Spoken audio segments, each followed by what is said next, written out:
उननि समाव 100 कोटी थाखानि डिफेमेशन केस होनो थाखाय रेडि।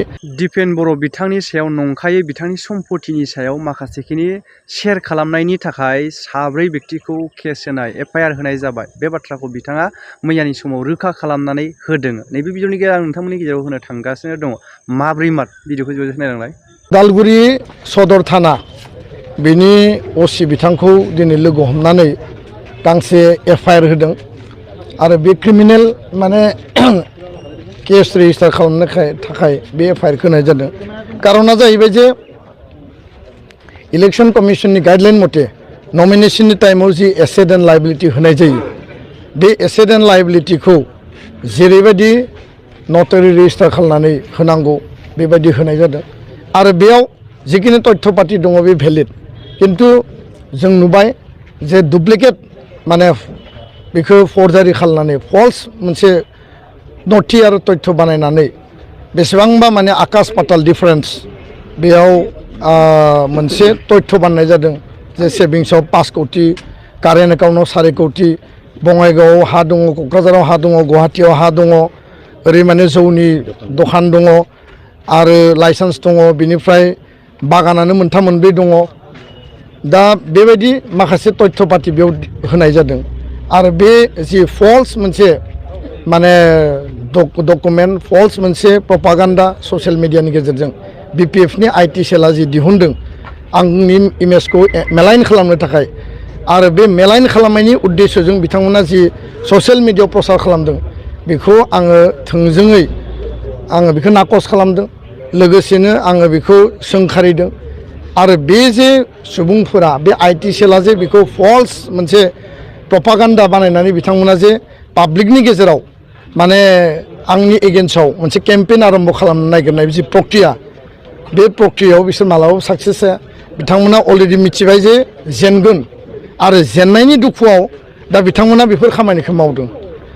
जायफोरा भेलिड तथ्यखौ नायनो गोसो बिथांमोना आंनि एफिडेभिटआव नुगोन आरो बेयाव बहुखिनि बेबायदि माखासे तथ्य दङ जेराव अमा फार्म जोङो ग्रुप हिसाबै खालामनाय, जेराव माने आंनि बिफानि हा जोंनि नामाव फैनाय, जाय कागजफोरा आगोलाव रेजिस्टार जायाखैमोन दा जों रेजिस्टार खालामनानै लाबाय, बेबायदि माखासे तथ्य दङ।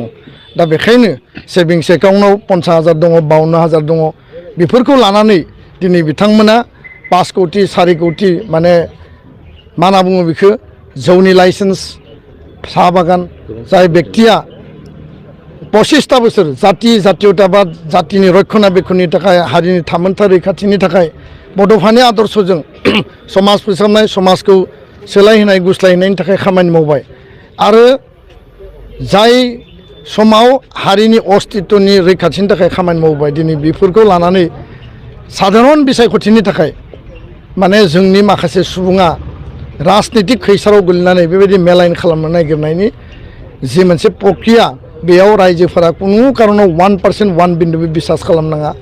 जि तथ्य डकुमेन्ट होनांगौ भेलिड एफिडेभिटआव दङ, जायफोर तथ्य डकुमेन्टखौ बानायदो बे टटेलि फल्स आरो रंलि माने प्रिन्टेड आरो बिथांमोना बेखौ इमेजखौ मेलाइन खालामनो थाखाय खालामनाय। बेखायनो दिनै उदालगुरि ओसिनि आखायाव एफआईआरखौ लन्च खालामबाय, क्रिमिनेल केसआव रेजिस्टार खालामनो थाखाय खावलायदों।